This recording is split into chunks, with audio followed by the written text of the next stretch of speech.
Hi, today we're in the studio of Julia McMinn Evans, one of the artists that's participating in a group show at Cruiser Gallery called The Stories We Tell.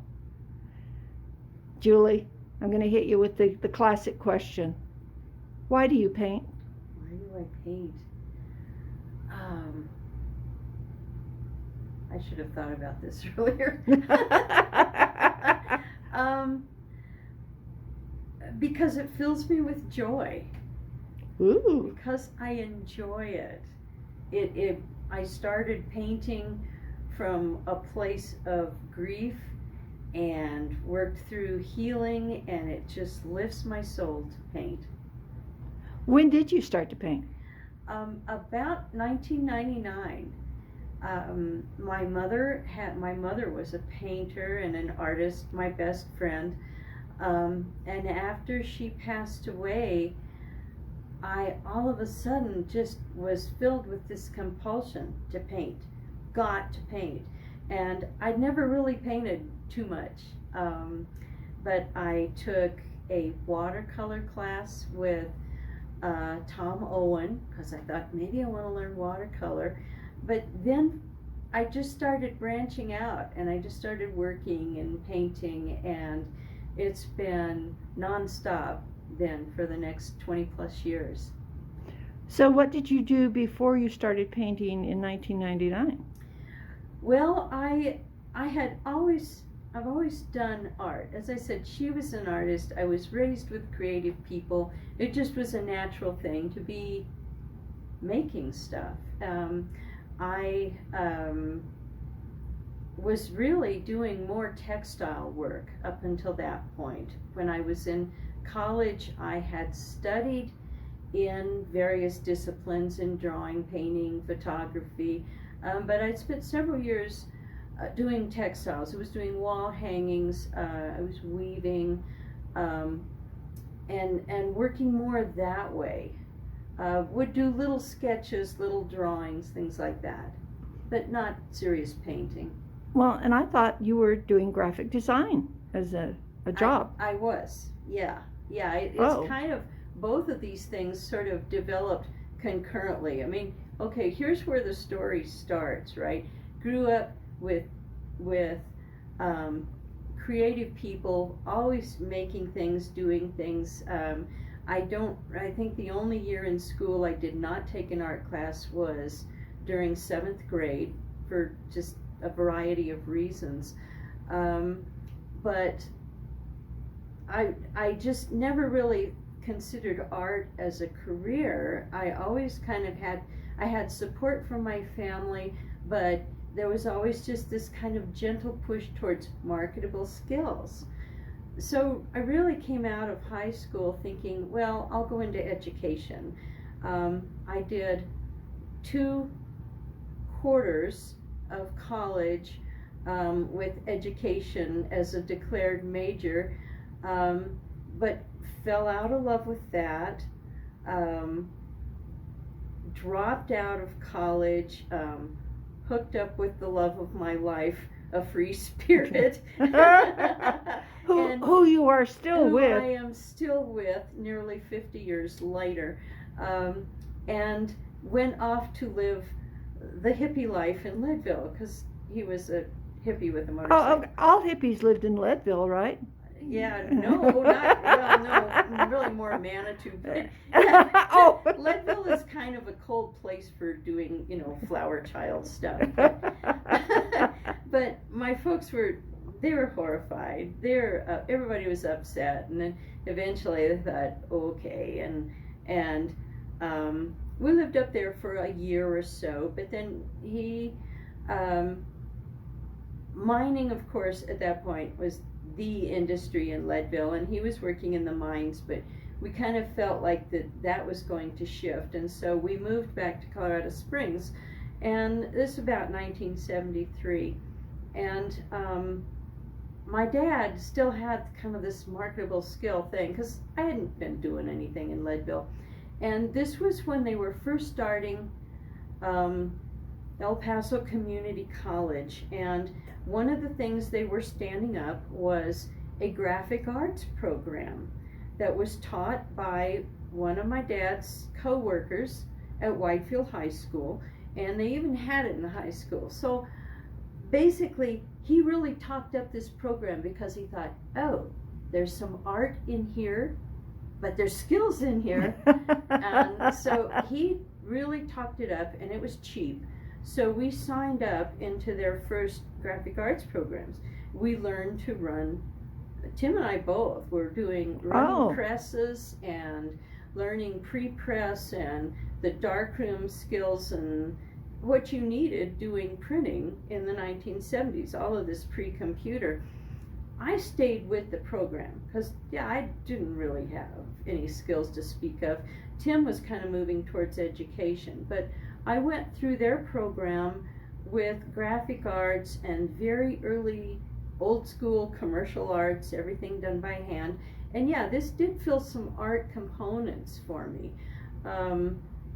I picked up my first jobs in graphics, one of which was Hewlett Packard, and eventually with Hewlett Packard moved more into technical illustration. So here's another little kind of art, but it was safe, see, because it wasn't my own voice. It was right. doing art, but you could get paid for it, and you didn't have to really put yourself out on the line. So you stayed with this for many years. So I did stay with this for many years, and it was before graphic arts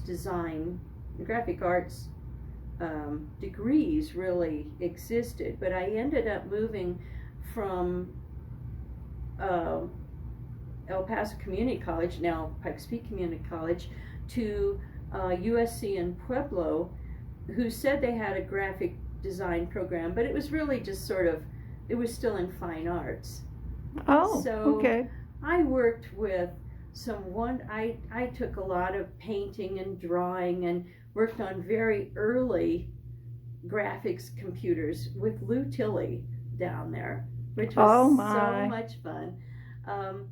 Ended up then, I was working, we had our children, I was going to school, and eventually moved up and finished in fine arts at UCCS. But I kind of built my own program I would take stuff I liked, I'd test out stuff I didn't like. I had my technical skills and stuff, and so it became where the graphic design was a way to pay the bills. But I always kind of played in making stuff on the side. Okay. And as I said, started painting pretty heavily after Mom passed away, and finally hung up my design spurs, if you will, just about a couple years ago.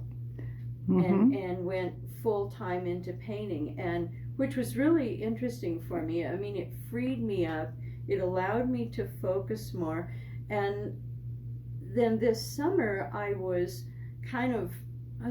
don't know if it's COVID or what, I wasn't real happy with my work. Lots of people were kind of unsettled. And one day I was sitting in here and I was talking with a fellow artist, and we were just sort of talking intentions, techniques, artistic voice, and I stopped.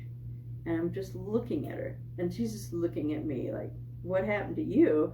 And I said, it has dawned on me that after 35 plus years of doing graphic design and basically representing other people's voices, other people's intentions and what they want to communicate, I don't know what my voice is. I do not know. And she said, okay, well, then you need to just take everything off of the walls and just start exploring. Right. And that is what I've been doing since then. I'm loving it. I'm discovering things about myself. I'll be sitting down writing, and then I'll stop for a while going, what? And then move forward and just, I like the place where I'm at right now. So has your painting changed, say, since 1999? Very much so. Very much so. I was digging in a closet the other day and found some of the earlier pieces, and I thought, I don't even know who did that. It is so different. It is remarkably different. What I'm really seeing right now is that I've always kind of classified my work as being colorful and bright and lots of movement and texture, and I still like that, but I'm finding now that it's still about the journey, but suddenly now I'm wanting to just sort of settle into work that I'm just contemplating, that I can just sit and look at for a while, and it takes me to a place of peacefulness, and not so much all of the movement that I used to always put into my work. So do you consider yourself an artist who is growing, or an artist who is just changing? Probably some of both. I think primarily just changing, because I am learning to listen to my heart now.